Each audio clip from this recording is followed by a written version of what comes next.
André, voltando a você rapidamente, é possível fazer mais sanções ao Irã e ao Catar e isso poderia ser efetivo para tentar desmobilizar o Hamas? Bom, primeiramente, poder pode, mas eu duvido muito que a comunidade internacional vá aplicar sanções econômicas ao Irã e ao Catar por uma necessidade de, no final das contas, o único beneficiado dessas sanções seria Israel.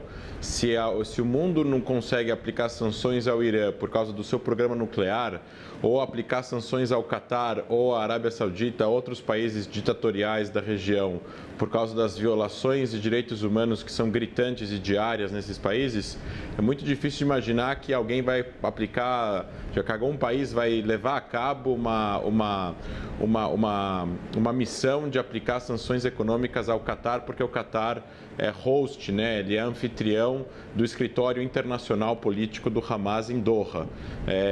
Não faria sentido eles fazerem isso e, ao mesmo tempo, terem feito a Copa do Mundo lá, sabendo que teve trabalho quase que escravo para construir os estádios. O mundo é hipócrita, no final das contas, né? A comunidade internacional tem interesses próprios, é um conjunto de países. Eu estava justamente escutando a Priscila falar em relação à China, Rússia e Estados Unidos no Conselho de Segurança, apesar de a gente não ter tido acesso às conversas internas lá no Conselho de Segurança, eu queria só salientar que é importante. A Rússia e a China provavelmente não quer dizer, ao não concordar com o texto, porque é muito difícil que o Conselho de Segurança concorde com o texto, mas ao não concordar com o texto não significa que eles estão sendo necessariamente anti-Israel, mas provavelmente eles estão se colocando numa posição anti-Estados Unidos, porque os Estados Unidos têm uma posição e eles precisam se colocar numa posição contrária, porque a política entre China, Estados Unidos e Rússia funciona através de antagonismos, né? Então,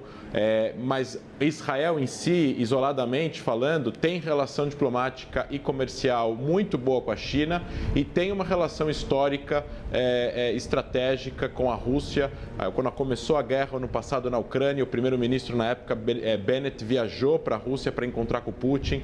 Tem uma relação de lobby na Rússia para que a Rússia não venda armas ofensivas para a Síria e para o Irã. Então a Rússia evita vender essas armas ofensivas tanto para a Síria quanto para o Irã, somente armas defensivas, o que obviamente mantém aí a superioridade tecnológica de Israel na região. E tudo isso é uma salada do que a gente chama da política internacional. Então, não necessariamente a Rússia e a China estavam votando contra Israel, mas também estavam votando contra os Estados Unidos. E, além disso, em relação às sanções, eu estava escutando também ela falar a respeito do que pode ser feito em relação ao Hamas. Então, alguma resolução para Israel evitar entrar no conflito ou evitar uma escalada a ponto de entrar por terra em troca da desmilitarização do Hamas. É uma ótima opção. A única pergunta é, o Hamas aceitou? Essa é a pergunta. O Hamas vai aceitar? É a mesma coisa que a gente chegar aqui num conflito armado e perguntar para uma parte que tem zero responsabilidade internacional, zero compromisso com os direitos humanos, como o Hamas, zero interesse em deixar de ter poder em Gaza, ele se desarmar e deixar de existir, deixar de ter dinheiro e deixar de ter a sua liderança controlar um orçamento milionário, em troca do quê?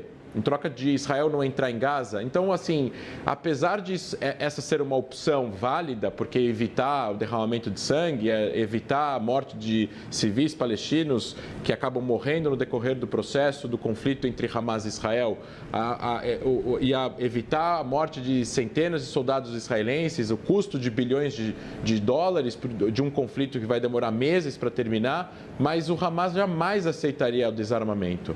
Porque o cerne existencial do Hamas, né? A razão existencial do Hamas é continuar existindo, é continuar sendo querendo ter esse protagonismo na política palestina, que no final das contas é uma pena, é lamentável, porque só afasta o direito e toda a legalidade e a vontade que o povo palestino tem de poder chegar numa resolução pacífica com Israel e aí então poder ter a sua autodeterminação. O Hamas, na verdade, está indo contra os interesses dos palestinos e ele jamais aceitaria uma resolução onde eles deveriam se desarmar.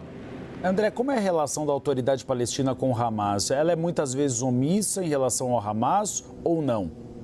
Olha, eu vou dar um exemplo curioso. Teve vários momentos que eles tentaram renegociar essa relação. Então, assim, a relação é péssima, eles não se gostam. Nesse caso específico, quando eles não se gostam, não significa necessariamente que eles votam um com o outro.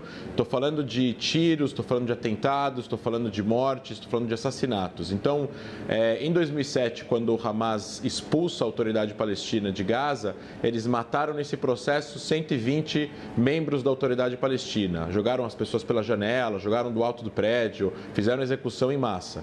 E aí, então, depois de um tempo, eles tentaram renegociar. Então, tem vários momentos que eles se encontraram e tentaram renegociar. Teve uma vez que o primeiro-ministro palestino saiu da Cisjordânia por Israel, entrou em Gaza e no comboio dele que estava indo até negociar com os líderes do Hamas em Gaza, o comboio dele foi atacado com várias bombas e o carro dele não foi atingido. Então, é assim que eles se tratam. Infelizmente, é essa forma que a autoridade palestina é recebida na faixa de Gaza quando vai tentar negociar com o Hamas. Então, assim, o Hamas não tem o interesse de dar protagonismo para a autoridade palestina, eles querem ter o protagonismo, eles falam que eles são os protetores de Jerusalém, os protetores do povo palestino, que eles estão lutando em nome do povo palestino, mas, na verdade, eles estão trazendo, no fim das contas, morte, destruição, sanções, mais fechamentos de fronteiras, um conflito agora sem precedentes, além de, obviamente, todas as aberrações e violações de direitos humanos que eles cometeram e continuam cometendo contra os palestinos e contra Israel. Lembro agora só um detalhe que há 1 ou 2 meses atrás, em Gaza, teve um protesto de palestinos contra o governo do Hamas por causa de alguma coisa relacionada à água e energia elétrica que eles estavam cortando ou eles não estavam entregando do jeito que eles tinham que entregar. E eles receberam as pessoas nas praças a pauladas. Eles bateram, prenderam, encarceraram um monte de gente porque estavam protestando nas ruas. Então, assim, o Hamas ele tem o interesse de se proteger, de se retroalimentar, de continuar alimentando o seu poderio militar, o seu reinado na faixa de Gaza, para que um dia eles consigam, na cabeça deles, conquistar toda a região e instalar um Estado Islâmico em toda a região, no que é Israel, Cisjordânia e faixa de Gaza. André, uma curiosidade a respeito do Hezbollah. A gente viu os primeiros ataques do Hamas, o Hezbollah aproveitou a oportunidade e fez ataques no Líbano, na fronteira com o Líbano.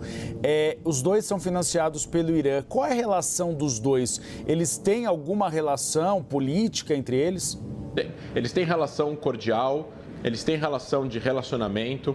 Já houve, veja só, o Hamas e o Hezbollah, eles são grupos terroristas híbridos. Significa que eles têm um braço militar, um braço político, um braço social, um braço religioso e um braço internacional.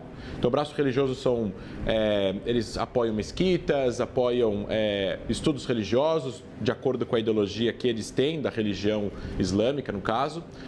Eles têm trabalho social, então creches, escolas e por aí vai. Aí tem a parte militar e a parte política. A parte política internacional, eles têm escritórios em outros lugares do mundo. Então, essas pessoas que estão nesses escritórios, nessas centrais, por exemplo, agora o líder do Hamas está em Doha. Então, ele goza de uma liberdade de viagem. Ele tem como sair, viajar para um lugar, viajar para outro lugar e tudo mais. Claro, ele não vai entrar na Europa nem nos Estados Unidos, mas ele vai viajar pelo Oriente Médio. E numa dessas viagens, ele se encontrou com o Sheikh Hassan Nasrallah, que é o secretário-geral do Hezbollah. Então, há uma aliança, há coisas em comum, inclusive não só coisas em comum. O Hezbollah tem um know-how muito grande em construção de poderio bélico, em tecnologia comparado com outros grupos terroristas, o Hezbollah é muito poderoso, não tem mais tecnologia que um país, como Israel, como os países europeus, mas é um grupo extremamente bem armado, bem treinado, bem organizado. Então, o know-how que o Hezbollah tem, ele passa para o Hamas. Então, existe até um departamento do Hezbollah que é responsável por entregar e dar e alimentar esse know-how que o Hezbollah tem para os dois grupos que controlam a faixa de Gaza, que é o Hamas e a Jihad Islâmica. Isso é uma coisa